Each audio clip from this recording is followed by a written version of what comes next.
देखो, मैंने ये डिसीजन मार्केट वैल्यू को देखकर ही लिया है। अगर तुम उस प्राइस पर नहीं खरीद सकते मेरे शेयर्स, तो अपनी कंपनी हैंड ओवर कर दो। जहां तक मुझे याद है, तुम्हारे पास बाकी के 10% शेयर्स और चिराग के पास 20% शेयर्स है ना? मैं दोनों के शेयर्स खरीद लूंगा, ठीक है? अभिनव ने कॉन्फिडेंटली अपना ऑफर रखा। उसका ऑफर सुनते ही देवेन के चेहरे पर चुप्पी छा गई। अभिनव बेताब था ये सुनने के लिए कि देवेन का इस ऑफर को लेकर क्या डिसीजन हो सकता था। उसे ये बात भी पता थी कि फिलहाल देवेन ने चिराग से 60% शेयर्स के पैसे उधार ले रखे थे।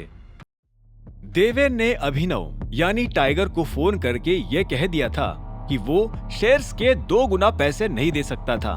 इसीलिए टाइगर ने उसके सामने एक और ऑफर रखा था, जो था बचे हुए शेयर्स भी खरीदकर कंपनी अपने नाम कर लेना। सर प्लीज, मैं अपनी कंपनी नहीं बेचना चाहता। इस ऑफर के अलावा आप जो करने को कहोगे मुझे मंजूर है।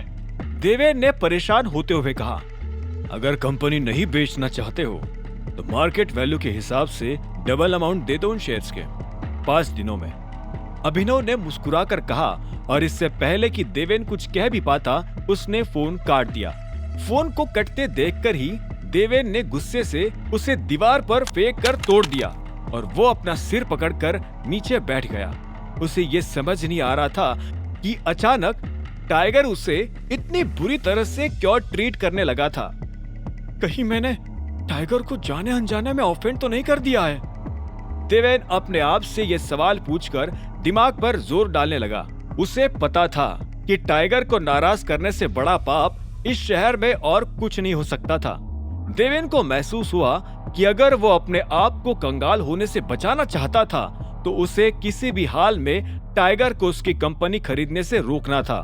इसी वक्त देवेन का फोन रिंग होने लगा। उससे वो फिर से होश में आ गया। फोन के पास जाकर उसने उस फूटी हुई स्क्रीन पर देखा कि उसको फोन वैभवी का आ रहा था। हाँ वैभवी। देवेन की हताश और उदास आवाज सुनकर वैभवी ने तुरंत उससे पूछा, देवेन क्या हुआ? तुम ठीक हो? वैभवी का सवाल सुनकर देवेन ने एक गहरी सांस ली और नॉर्मल होने की कोशिश करके बोला, हाँ मैं ठीक हूँ। क्या हुआ, अचानक कॉल किया तुमने? देवेन का सवाल सुनकर वैभवी को थोड़ा अजीब लगा। अरे तुम भूल गए क्या? हमें आज शाम को क्लब जाना था। देवेन ने अपना फोन साइड रख के सिर पकड़ लिया। जब उसकी ओर से कोई आवाज नहीं आई तब वैभवी ने फिर से बोला, देवेन, हेलो। हाँ, मुझे अभी याद आया। वो काम के चक्कर में दिमाग से निकल गया था। तो तुम मुझे लेने आ रहे हो या मैं ही तुम्हारे ऑफिस आ जाऊं? वैभवी ने एक्साइटेड होते हुए कहा। उसकी इसी एक्साइटमेंट को देखकर देवेन और भी ज्यादा बेचैन होते जा रहा था। उसके पास फिलहाल 1 सेकंड का टाइम नहीं था बर्बाद करने के लिए। उसे जल्द से जल्द टाइगर से निपटना था, नहीं तो उसके उसी क्लब में झाड़ू लगाने के दिन आ सकते थे। बाद में देखते हैं वैभवी, कुछ बहुत ही इंपॉर्टेंट काम आ गया है, इसलिए आज कैंसिल करना पड़ेगा। इंपॉर्टेंट काम ऑफिस से रिलेटेड है? वैभवी ने पूछा। हाँ, ऑफिस का ही काम है, देवेन ने अपना सिर मसलते हुए कहा। उसकी बात आज पहली बार वैभवी को अजीब लग रही थी।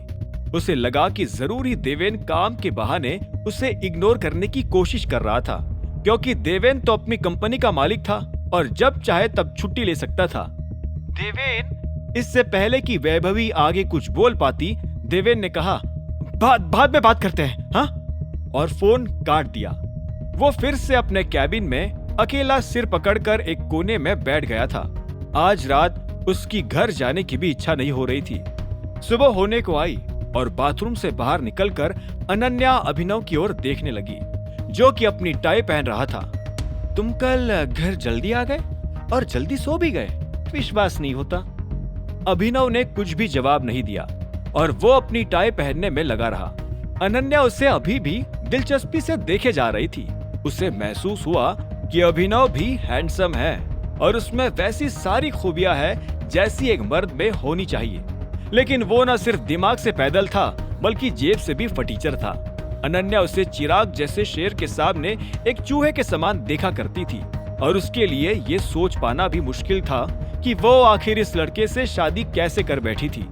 उसके मन में एक बड़ा सवाल ये भी था कि उस रात अभिनव उसके बेड पर आ कैसे गया था। आगे की कहानी जानने के लिए देखें अगला एपिसोड सिर्फ पॉकेट एफएम के यूट्यूब चैनल पर, और द रिटर्न ऑफ टाइगर के सारे एपिसोड्स को सुनने के लिए डिस्क्रिप्शन में दी लिंक से डाउनलोड करें पॉकेट एफएम ऐप।